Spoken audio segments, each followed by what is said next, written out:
J'en viens à ce que vous voulez dire, chère Sophie, puisque vous allez nous parler d'un livre qui fait beaucoup parler. Après avoir été déprogrammé par son éditeur, le livre qui s'intitule Face à l'obscurantisme woke, co-rédigé par Emmanuel Hénin notamment, paraît enfin cette semaine aux presses universitaires de France, un livre collectif qui pourrait être un tournant, dit-on, dans la bataille culturelle qui se joue entre woke et anti-woke. En tous les cas, rarement, vraiment, un livre n'a été autant vilipendé avant même sa parution quand même.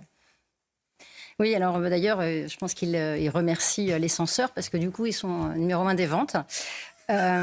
Donc, tant mieux pour eux. Je vais parler également aussi de ce livre-là, qui est un autre livre d'une des chercheurs qui a contribué d'ailleurs au livre collectif. Je voudrais, comme vous le savez, moi, ce qui m'intéresse, c'est l'enfant et l'école. Donc, je vais centrer quand même le sujet sur eux. Je voulais quand même revenir sur ce qu'est le wokisme, parce que finalement, beaucoup de personnes qui nous écoutent se disent « mais d'où vient ce terme ? Qu'est-ce qu'il signifie ? À quoi il correspond ?» Donc le wokisme émerge dans les années 60. Il est historiquement lié à la condition du peuple noir aux États-Unis et à la défense de leurs droits civiques. Dans les années 70, le combat se dote d'un corpus intellectuel et il s'élargit à d'autres communautés qui s'organisent ensemble pour faire valoir leurs droits civiques. Les femmes tout d'abord, puis les homosexuels. Le wokisme politique prend forme. Il ne s'agit plus seulement de combattre les injustices. L'objectif est désormais de repenser en profondeur les rapports entre les communautés minoritaires dans un pays dominé par des majorités socialement établies. À partir des années 80, le wokisme se structure en une doctrine sociétale de convergence des luttes qui place les revendications communautaires au centre de son modèle de société. Dans la doctrine woke, il y a plusieurs piliers conceptuels. Je vais en détailler 2. Le premier est l'idée que l'oppression est structurelle et non individuelle. Ça signifie que le racisme n'est pas défini par des actes individuels ou des intentions conscientes. Il est conçu comme un système global, inscrit dans les lois, les institutions et les normes sociales. Ce qui fut le cas aux États-Unis, mais qui n'a pas été le cas en France. Dans ce modèle de société, les individus sont répartis en groupes dominants ou dominés selon leur couleur de peau, leur genre ou leur orientation sexuelle. Être blanc, c'est être considéré comme bénéficiaire d'un privilège. Même si je ne suis pas raciste, je porte en moi, malgré moi, l'héritage d'un système de domination auquel j'appartiens par ma couleur de peau.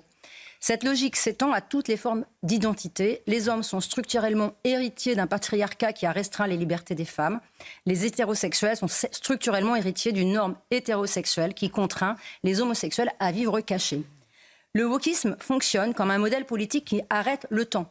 L'époque peut être progressive, les normes d'hier peuvent être assouplies, acceptées collectivement avec des lois et individuellement par nos comportements. Le wokisme fixe son modèle dans un registre binaire. La majorité est opprimante, les minorités sont opprimées. Un autre pilier majeur est l'intersectionnalité des formes d'oppression. Le concept est que les formes d'oppression ne s'additionnent pas, elles s'entrecroisent et se renforcent mutuellement. Ainsi, une femme noire subit une oppression spécifique et supérieure à celle d'un homme noir ou d'une femme blanche. Plus une personne cumule de caractéristiques minoritaires, être noire, femme, musulmane, homosexuelle, plus elle est considérée comme polyvictime d'un système d'oppression croisé. La doctrine politique du wokisme place l'identité en haut de la hiérarchie sociale. Plus vous appartenez à des minorités, plus votre identité d'opprimé est forte et plus votre parole gagne en légitimité. À l'inverse, si vous êtes perçu comme polydominant, blanc, homme hétérosexuel, cisgenre, votre parole perd en valeur dans le modèle diversitaire woke. Pour le wokisme, la légitimité repose sur l'identité minoritaire et non plus sur la vérité et la raison.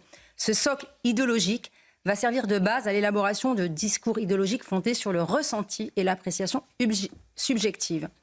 Cette matrice intersectionnelle est investie par la communauté homosexuelle. D'abord pour faire reconnaître le droit des malades pendant l'épidémie du sida, puis pour structurer un militantisme plus large autour de l'orientation sexuelle et de la fluidité de genre. Les gender studies et les queer studies se multiplient, massivement financés par des fondations privées qui alimentent des réseaux d'ONG et des fondations LGBTQIA+. Elles ne se contentent plus d'analyser les discriminations, elles redéfinissent les catégories elles-mêmes. Le genre n'est plus un fait déterminé par le sexe biologique, mais un ressenti.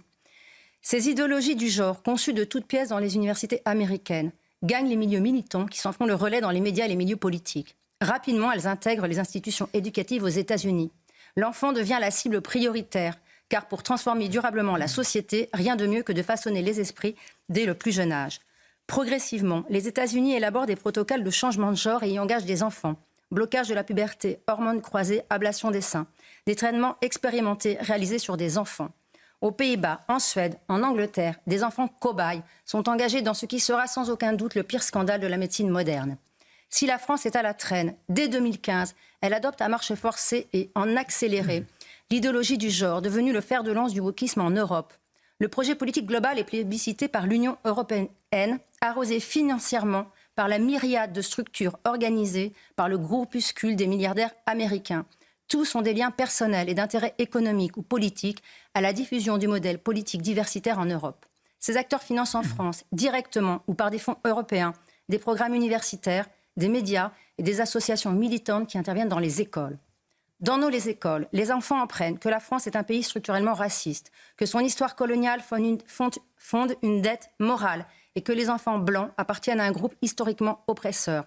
On leur dit que leur identité est en eux, que leur ressenti d'enfant est une vérité immuable, qu'ils peuvent être filles ou garçons selon ce qu'ils éprouvent, indépendamment de leur sexe biologique. Leurs parents n'ont pas à décider à leur place. La biologie et la science s'adaptent au ressenti. C'est le ressenti qui la guide. Ces discours créent un climat instable et insécure, où les repères objectifs, biologiques, historiques et moraux sont remplacés par des récits émotionnels, des appartenances victimaires et des identités figées. La diffusion massive de l'idéologie woke sur les réseaux sociaux par des réseaux militants, puissants en nombre, en moyens financiers et en relais d'opinion, a modifié en une petite décennie la perception de la jeunesse française quant à son identité et à sa place dans ce monde diversitaire du dogme du ressenti. Certains adolescents en souffrance psychique y voient un échappatoire. Si seulement ma souffrance adolescente, mes angoisses d'identification pubertaire pouvaient avoir une réponse, là, tout de suite, je serais né dans le mauvais corps et hop, des hormones, une chirurgie plastique et je ne souffrirais plus. Ce n'est pas si simple. La souffrance fait partie du chemin vers la découverte de soi. Et ce chemin peut être long et douloureux.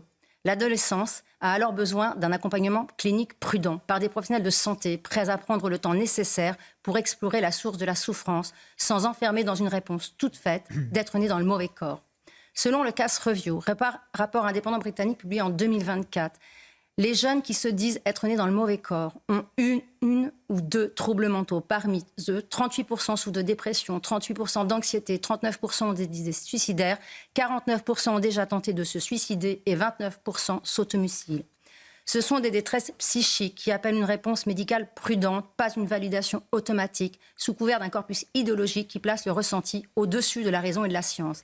Il faut le dire, le système médical a lui aussi été perméable au projet politique du wokisme. Au moment où je vous parle, la Haute Autorité de Santé s'apprête à publier de nouvelles recommandations pour la prise en charge des mineurs en questionnement de genre. Un article fouillé de Pierre Sugy pour Le Figaro avait dénoncé la composition du groupe de travail chargé d'établir ces recommandations qui concerneront les mineurs. Il est majoritairement composé de militants du genre et de représentants d'associations transactivistes. Une tribune parue hier dans Marianne intime la Haute Autorité de santé à ne pas rendre possible de couper les seins à des jeunes filles qui ne sont pas malades et qui ont besoin de temps pour explorer l'origine et la cause véritable de leur souffrance. Alors que la science montre, imagerie cérébrale à l'appui, que la capacité de discernement n'est pleinement acquise autour de 25 ans, des médecins se laissent manipuler par des discours idéologiques contraires au serment d'Hippocrate, devant lequel ils ont pourtant levé la main. Dans leur ouvrage, le sermon d'Hippocrate, Caroline Eliachev et Céline Masson analysent cette dérive.